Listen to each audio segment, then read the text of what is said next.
வணக்கம் உறவுகளே. நாங்கள் இந்த காணொலியில் என்ன பார்க்க போகிறோம்டா, நேற்றைய தினம் நத்த தினத்தன்று டாக்டர் ரச்சனா அவர்கள் அந்த ஊழியர்களுக்கு எங்கேண்டா எஸ்னா ஹாஸ்பிட்டலில் வேலை செய்த 180 ஊழியர்கள் காசு சம்பளம் குறைவாகவும் இல்லாட்டி சம்பளம் கொடுக்காமலும் வேலை செய்த 35 பேருக்கு தனது சொந்த முயற்சியில் குறிப்பிட்ட வேலையை வாங்கி கொடுத்துருக்கார்.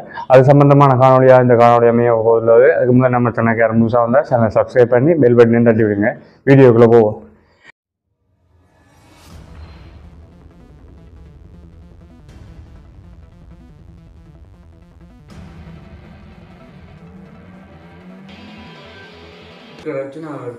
டாக்டர் ரச்சனா அவர்கள் தான் சாவச்சேரி தெரியும். ஏன்னா சாவச்சேரி ஒரு பிரச்சனை ஏற்பட்டு அங்கே இருக்கிற பிரச்சனையை எல்லாம் வெளியே கொண்டு வந்து அதன் மூலமாக பிரபலமடைந்து தற்போது தேர்தலில் வெற்றி பெற்று இப்போ நாடாளுமன்ற உறுப்பினராக தேர்வு செய்யப்பட்டு உள்ளார்.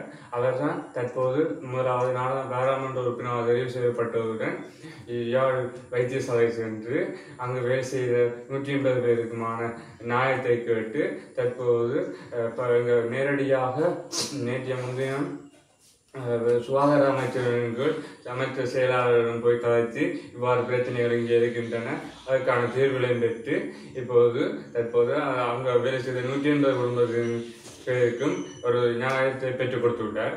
இதற்காகவே எல்லாரும் இப்போது எங்கள் மக்கள் எல்லாரும் அவருக்கு வெகுவாக பாராட்டி வருகின்றனர். அந்த காணொலியாக இந்த காணொலி அமைகின்றது.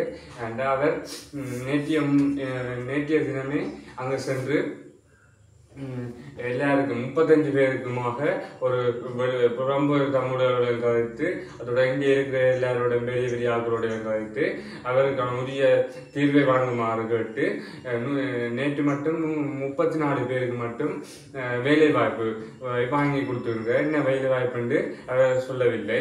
ஆனால் எல்லாருக்கும் வார திங்கட்கிழமை அன்று வேலைக்கு வருமாறு அவைக்கு மெசேஜ் வந்ததாகவும் அந்த யாழ் வைத்தியசாலையில் வேலை செய்த குறைந்த சம்பளத்தில் வேலை செய்த ஊழியர்கள் அனைவரும் தெரிவித்துள்ளனர் என்று நேற்று டாக்டர் ரச்சனா அவர்கள் தகவலை வெளியிட்டிருந்தார்.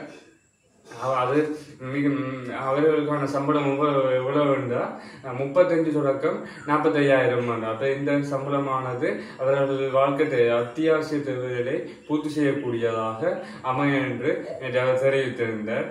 முதலாக அவ்வாறு சம்பளம் வழங்காது குறிப்பிட்ட மாதத்துக்கு சம்பளம் இல்லாட்டி சம்பளமே இல்லாமல் 3.5 வருஷம் காலமாக யாழ் வைத்தியசாலையில் வேலை செய்த ஊழியருக்கு தான் இவ்வாறு ஒரு உரிய நியாயத்தை பெற்றுத்தரும் வகையில் டாக்டர் ரச்சனா அவர்கள் செய்திருப்பது எனது மக்களையும் வியக்கத்தக்க பெற்றுள்ளது.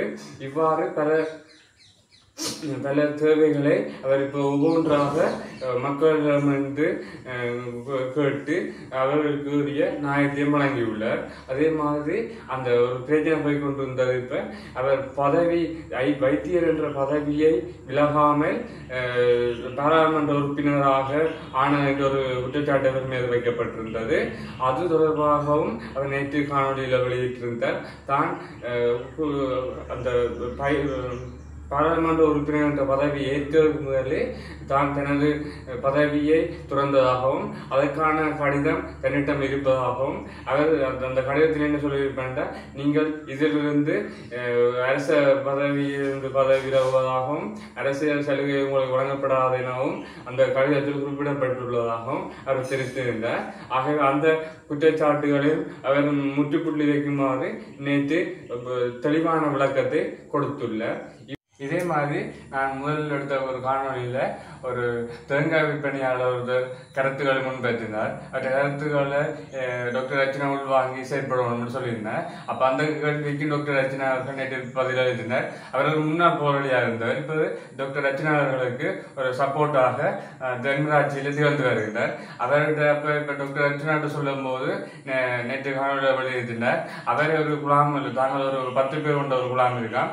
அதிலேயும் அவர் ஒரு முக்கிய முக்கிய அங்கத்தவராக இருப்பவருடன் 5 முன்னாள் போராளிகளை அங்கத்தவராகவும் மிச்ச 5 பேர் தானும் மற்றொரு ஆளும் அடுத்தது 3 புலம்பெயர் தமிழர் அந்த குழாமில் இருப்பதாகவும் அவைகள முக்கியமான தகவலை முக்கியமான முடிவுகள் எடுப்பதாகவும் அவரை வருகின்ற உள்ளூராட்சி தேர்தலிலே களமிறக்கப் போவதாகவும் டாக்டர் ரச்சனா அவர்கள் தெரிவித்திருந்தார். இவ்வாறான காணொலியை கண்டு முதல்ல நம்ம சேனலை சப்ஸ்கிரைப் பண்ணுங்க.